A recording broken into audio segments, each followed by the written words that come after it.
Hey, Tim. Hey, how are you? Good. Thanks so much for meeting us today. You're welcome.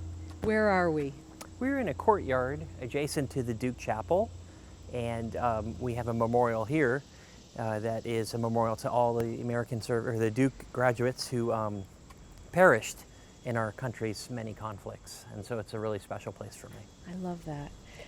Why? Why is it special? You have a special background related to the military. Well, I do. Prior to coming to Duke, I served in the military, in the Marines for about just shy of 25 years. And I feel really blessed to be here. And I'm happy to be part of a university that welcomes the military and tries to support them in any way they can. When did you start working at Sanford? I started in 2010. I was at Duke for a few years before then, but Sanford I started 2010, and I've really enjoyed being here and working with the faculty and students. You've been doing some really interesting research into how climate change in the Arctic is creating new national security issues. What kind of issues are we talking about? Well, as you know, the climate is changing significantly in our great north, exponentially faster, and it's opening access to resources, and it's causing more competition for access to the resources and the economic benefits. It's also causing nations to remilitarize the Arctic and to put into place protection for their economic interests. And I find that to be pretty fascinating. Where in the world is your happy place? I'm sorry? Where in the world is your happy place?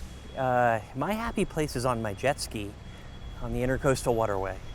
Do you have a favorite class to teach? I really enjoy teaching national security decision making. It's a course that I teach in Sanford where we discuss presidential decisions and the relationship between the executive and legislative branch as it relates to difficult national security problems. The Master of National Security Policy program brings in working practitioners to teach. Why was it set up that way? We made a conscious decision when we set that program up to try to welcome working professionals who couldn't necessarily move back to Durham, but instead wanted to come and sharpen their skills and prepare themselves for service at higher levels. And so we had to design a program that would suit them, and that was kind of our genesis. This chapel is fantastic. It really is. It's lovely. Make sure that you show the beautiful stained glass windows. And as we move further forward, I want you to see the beautiful organ. And this is a special place where people can come and kind of gather themselves. And I've always been fond of it. What do you think is your students' favorite class to take? I think that in the Master of National Security Policy class, the class on threats and opportunities, where a former cabinet member teaches how the United States has made big investment and prioritization decisions, and perhaps our class on ethics, where students can learn how difficult it is to make really tough decisions that are impactful domestically and internationally. What do you think is the most important national security issue of our time? Well, candidly, America is going through a turbulent time domestically, and I would say that if we can work through those issues and maybe attend to the needs of the American citizens, then we're able to handle overseas problems and international problems. Everybody talks about China and Russia's challenges, but a bigger challenge is just the idea, the identity of America, and to be an American and kind of give more than you take, which is something that we're all talking about now. What's your favorite kind of music? Bruce Springsteen, Dave Matthews Band, Bonnie Raitt, and if you catch me in the right mood, a little Snoop Dogg. Do you have a favorite song? I think the Asbury album, Welcome to Asbury, is probably the best Asbury Park album, best album ever made. Do you have daily habits for success? Some military people have that. I do. I try to exercise every day. I try to take some time to gather myself and to appreciate the many benefits that I have as an adult living in this great country. And I try my hardest to be there for my family, to be intentional, and to be meaningful in my interactions.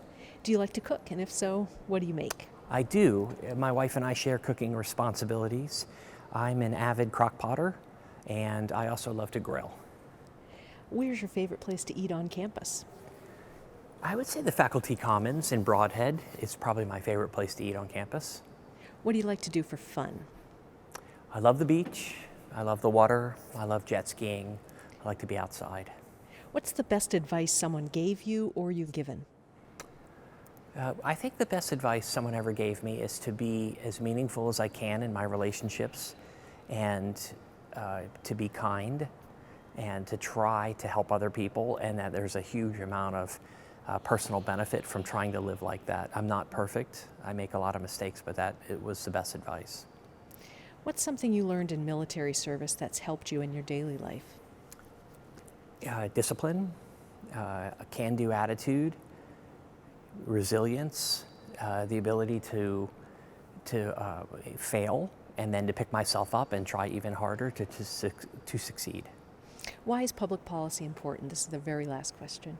Yeah, public policy is important because in one building or in one area you have really accomplished scholars and really accomplished practitioners, and together they can tackle some pretty complex issues and come up with realistic approaches to try to solve those issues. Well, thank you so much for joining us here today, and we hope you have a peaceful rest of your day. Thank you. It was great to see you.